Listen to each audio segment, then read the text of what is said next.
ধনী হওয়ার স্বপ্ন আমাদের প্রত্যেকেরই।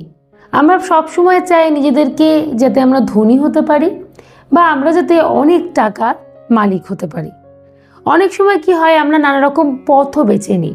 সেই পথগুলো অনেক ক্ষেত্রে দেখা যায় সঠিক, আবার অনেক সময় দেখতে পাওয়া যায় হয়তো সঠিক পথে এগোচ্ছিলাম, কিন্তু মানুষ এমন কিছু কথা বলল, আমরা একটা ভুল পথে পরিচালিত হয়ে গেলাম। মানে সেই সমস্ত মানুষদের কথা শুনে কোথাও একটা অন্যভাবে প্রভাবিত হয়ে পড়লাম।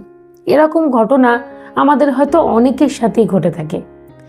আমার মনে হলো যে এই বিষয়টাকে কেন্দ্র করে যদি কিছু কথা তোমাদের সাথে শেয়ার করা যায়, মূলত কিছু টিপস শেয়ার করা যায়, তাহলে কেমন হয়। আমি আজকে মূলত তোমাদের 3টে পথের কথা বলবো। এর মধ্যে 3 নম্বর যে পথ, এইটাই কিন্তু ধনী হতে আমাদেরকে সাহায্য করে। তার মধ্যে প্রথম দুটো কিন্তু নয়, 3 নম্বরটা কিন্তু আমাদের ধনী হতে সাহায্য করে। তাই আমার তোমাদের কাছে অনুরোধ থাকলো, গোটা ভিডিওটিতে অন্ততপক্ষে 3 নম্বর পথ অবধি তোমরা একটু আমার সাথে থেকো। দেখবে এই 3 নম্বর পথটা শুনলে তোমরা বুঝতে পারবে যে কিভাবে তোমরা চাইলে অনেক টাকার মালিক হতে পারবে বা ধনী হতে পারবে। বেশি সময় নষ্ট করছি না, মূল আলোচনাটি নিয়ে আজকে কথা বলছি। প্রথম পয়েন্টের কথা বলবো, সেটা হলো স্লো লেন। এই স্লো লেন কি? আমরা অনেক সময় কি করি, আমরা নিজেদের খালি বর্তমানটাকে নিয়ে বাঁচার চেষ্টা করি। সব সময় ভাবি আমরা বর্তমানটা নিয়ে বাঁচবো, ভবিষ্যৎ ভেবে এত কি হবে।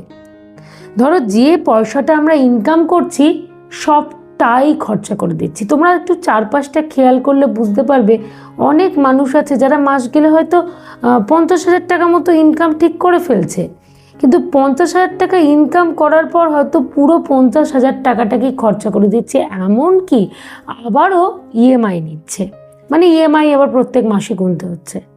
কারণ সে মনে করছে অ্যাট প্রেজেন্টটা আমি বেছে নিলেই তো হবে, ভবিষ্যতের পরিকল্পনা করে আমার কি হবে। কিন্তু একটা কথা, আমরা চিরটা কাল সমান শক্তি পাবো না। ভবিষ্যৎ জীবনে আমাদের খাটার ক্ষমতা হয়তো সত্যি কথা বলতে কি থাকবে না। তখন সেই সময়টাকে আমরা চলবো কি করে? তখন তো খাটতেও পারবো না, তাই নয় কি? সেই জন্য ভবিষ্যতের পরিকল্পনাটাও করা উচিত। তাহলে এই পথটা তো ভুল না, এই পথে এগোনো তো ঠিক না। আমাদের কি ধনী হতে আমরা পারবো কোনোদিনও? চাইলেও কিন্তু ধনী হতে পারবো না। আচ্ছা, দ্বিতীয় পয়েন্ট, সাইড লেন। অনেক মানুষ আছে যারা শুধুমাত্র ভবিষ্যৎটাকে নিয়েই পরিকল্পনা করা যায়। মানে ভবিষ্যতে আমার এই হবে, ভবিষ্যতে আমার ওই হবে, ভবিষ্যৎ জীবনটা আমাকে এইভাবে আমি দেখতে চাই, যে কারণে তারা বর্তমানটা বাঁচতেই জানে না। মানে খেটেই যাচ্ছে, পরিশ্রম করেই যাচ্ছে, আর সব টাকাটা একেবারে জমিয়ে দিচ্ছে। কেন? কারণ ভবিষ্যৎ জীবনটা আমি খুব সাজানো গোছানো দেখতে চাই। কিন্তু যখন ভবিষ্যৎ জীবনটা এসে হাজির হয়, তখন তার কাছে না থাকে সময় আর না থাকে শরীরের ক্ষমতা।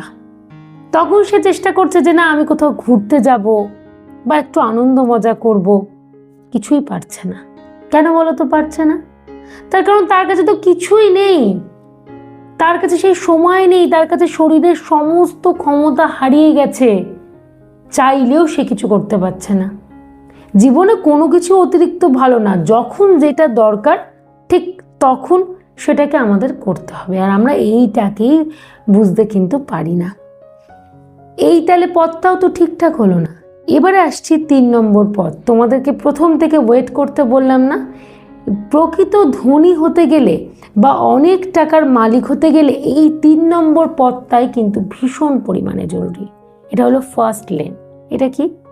যারা প্রকৃত ধনী হতে পারে বা অনেক টাকার মালিক হতে পারে, তারা তাদের ইনকামের 30% অ্যামাউন্ট কিন্তু সঞ্চয় করে প্রত্যেকটা সময়ের জন্য, আর বাকি 70% অ্যামাউন্ট দিয়ে তার বিভিন্ন খরচাপাতি, আনন্দ, উল্লাস সব কিছুকে মিটিয়ে নেয়। 30% সঞ্চয় করে দেয়। একটা এক্সাম্পল ধরো কোনো ব্যক্তির 30,000 টাকা ইনকাম, সে কিন্তু 9,000 টাকাটা সঞ্চয় করার, বাকি টাকায় সে কিন্তু নিজের আনন্দ, মজা, এমনি সংসার খরচ সব কিছুকে মিটিয়ে নেয়। দেখো, সে জীবনে সবটাই কিন্তু করতে পারছে, ইনকাম কম হোক কিন্তু সব কিছু করতে পারছে। আর এই সব কিছু করাই একটা সময় তাকে অনেক টাকার মালিক করছে, কারণ সে তো অলরেডি সঞ্চয়টাও করছে সব কিছুর পাশাপাশি। এমন নয় সে শুধু জমিয়েই যাচ্ছে বা সে শুধু খরচই করে যাচ্ছে, সে কিন্তু সঞ্চয়ও করছে। তাহলে সে দেখো কত সুন্দর করে জীবনটাকে উপভোগ করতে পারলো, আবার তার সাথে সাথে জমাতেও কিন্তু পারলো। তাহলে সে তো ধনী হবেই, সে তো একদিন অনেক টাকার মালিক হবেই। আমরা এই পথটাকেই বেছে নেব, এই পথটাই কিন্তু আমাদের অনেক টাকার মালিক করতে বা ধনী হতে সাহায্য করবে। আশা করি তোমাদেরকে বোঝাতে পারলাম। অনুরোধ থাকলো গোটা ভিডিওটি একটু মন দিয়ে তোমরা নিশ্চয়ই শুনবে, আমি এইটুকু আশা রাখতে পারি। আর কিছুই না, এর ফলস্বরূপ তুমি কী করবে বলো তো, ভবিষ্যৎ জীবনটা একটু সুন্দর করে গড়তে পারবে। যাতে আমরা প্রত্যেকেই তো চাই, এই ইচ্ছাটা আমাদের থাকে, যাতে সঠিক পথকে অবলম্বন করে আমরা আমাদের ভবিষ্যৎটাকে সুন্দর করে গোছাতে পারি, অনেক টাকাও আমাদের সাথে থাকে, আবার বর্তমানটাকেও যাতে বাঁচতে পারি।